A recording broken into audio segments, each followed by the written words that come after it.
ಎಷ್ಟನ ಖರ್ಚು ಮಾಡೋಕ್ಕೆ ರೆಡಿ. ನಾನು ಪ್ರೈಸ್ ನೋಡ್ತಾ ಇರಲಿಲ್ಲ. ಏನು ಒಂದು ಸತಿ ತಾನೇ ಬ್ರ್ಯಾಂಡೆಡ್ ಬಟ್ಟೆಗಳೇ ಹಾಕ್ಕೊಳ್ಳಿ.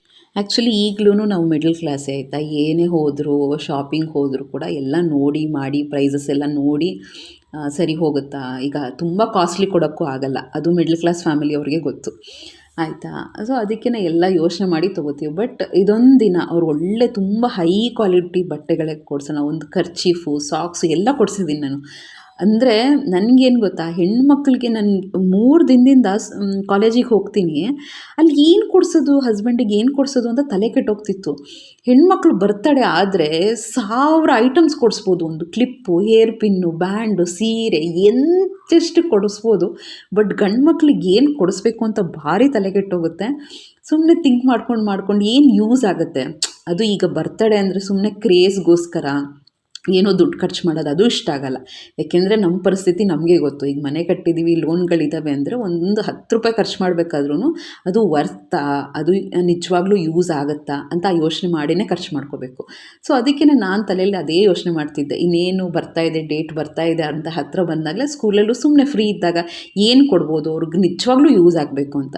ಸೊ ಅವ್ರಿಗೆ ಸಾಕ್ಸ್ ಯೂಸ್ ಆಗುತ್ತೆ, ಕರ್ಚೀಫ್ ಯೂಸ್ ಆಗುತ್ತೆ, ಅವ್ರಿಗೆ ಏನೇನು ಇಷ್ಟ. ಆಮೇಲೆ ಡೆಫಿನೆಟ್ಲಿ ಅವ್ರ ಮನೇಲಿ ಶಾರ್ಟ್ಸ್ ಎಲ್ಲ ಹಾಕೋತಾರೆ. ಅದೆಲ್ಲ ಒಂದೊಂದು ಯೂಸ್ ಕೊಟ್ಟರೆ ಯೂಸ್ ಆಗಬೇಕಲ್ಲ ಅಂಥದ್ದೆಲ್ಲ ಯೋಚನೆ ಮಾಡಿ. ಬಟ್ ಏನೇ ಹೇಳಿ ಗಂಡು ಮಕ್ಳಿಗೆ ಕೊಡಬೇಕು ಗಿಫ್ಟು ಅಂದರೆ ಭಾರಿ ಕಷ್ಟ. ಸೊ ನಾನು ಈ ವಿಡಿಯೋ ಮೂಲಕ ಏನು ಹೇಳೋದು ಅಂದರೆ, ಹಸ್ಬೆಂಡ್ ವೈಫ್ ರಿಲೇಷನ್ ಮಾತ್ರ ತುಂಬ ಬ್ಯೂಟಿಫುಲ್ ರಿಲೇಷನ್ಶಿಪ್ಪು. ಅದನ್ನು ಡೆಫಿನೆಟ್ಲಿ ಹಾಳು ಮಾಡ್ಕೋಬೇಡಿ. ನನಗೆ ಒಂದು ಕಾಲದಲ್ಲಿ ಯಾವ ಮೈಂಡ್ ಸೆಟ್ ಇರುತ್ತೋ ಈಗಂತೂ ಅದು ಕಂಪ್ಲೀಟ್ಲಿ ಚೇಂಜ್ ಆಗಿಬಿಟ್ಟಿದೆ ಆಯಿತಾ. ನೀವು ದೊಡ್ಡವ್ರು ಆಗ್ತಾ ವಯಸ್ಸು ಆಗ್ತಾ ಒಂದು ಥರ ಮೆಚುರಿಟಿ ಬಂದುಬಿಡುತ್ತೆ. ಒಂದೇ ಒಂದು ಗುಣ ಹಸ್ಬೆಂಡ್ ವೈಫ್ ಮಧ್ಯೆ ಒಂದು ಕ್ರ್ಯಾಕ್ ಬರೋದು, ನಮ್ಮ ಲೈಫಲ್ಲಿ ನೆಮ್ಮದಿ ಹಾಳು ಮಾಡೋದು, ಒಂಥರ ಡಿಸ್ಟರ್ಬೆನ್ಸ್ ಹಾಳು ಮಾಡೋದೇನು ಅಂದರೆ ನಮ್ಮ ಈಗೋ.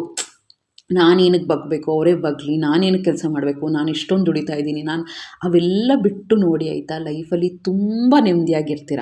ಅಂದರೆ ಅಷ್ಟು ಡೆಲಿಕೇಟ್, ಅಷ್ಟು ಬ್ಯೂಟಿಫುಲ್ ರಿಲೇಷನ್ ಹಸ್ಬೆಂಡ್ ವೈಫು. ನೀಟಾಗಿ ಮಾತಾಡ್ಕೋಬೇಕು. ಏನೇ ಇದ್ರೂ ಕಮ್ಯುನಿಕೇಷನ್ನ ಓಪನ್ನಾಗಿ ಮಾತಾಡ್ಕೋಬೇಕು. ಆಮೇಲೆ ನಾವು ಯಾವ ರೀತಿ ಮಾತಾಡ್ತೀವಿ ಅನ್ನೋದು ತುಂಬಾ ಮ್ಯಾಟ್ರ್ ಆಗುತ್ತೆ. ಎಲ್ಲನೂ ಅಷ್ಟೇ. ಈಗ ನೋಡಿ, ಬೇರೆ ರಿಲೇಷನ್ಶಿಪ್ ಇಲ್ಲ. ಈಗ ನಮ್ಮ ಅಪ್ಪ ಅಮ್ಮ ಅದೆಲ್ಲ ಬ್ಲಡ್ ರಿಲೇಷನ್ಶಿಪ್ಪು. ನಾನು ಅವ್ರ ಜೊತೆ ಚೆನ್ನಾಗೇ ಇರ್ತೀನಿ, ಅದರಲ್ಲೇನು ದೊಡ್ಡ ವಿಷಯ ಇಲ್ಲ.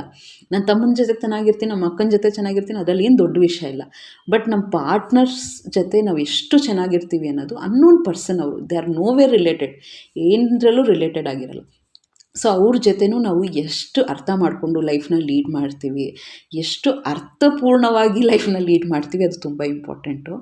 ಆಮೇಲೆ ಏನೊಂದು 25-28ಗೆ ಮದುವೆ ಆದಮೇಲೂ ರೆಸ್ಟ್ ಆಫ್ ದಿ 75% ಲೈಫ್ ನಾವು ಪಾರ್ಟ್ನರ್ ಜೊತೆನೇ ಇರ್ತೀನಿ.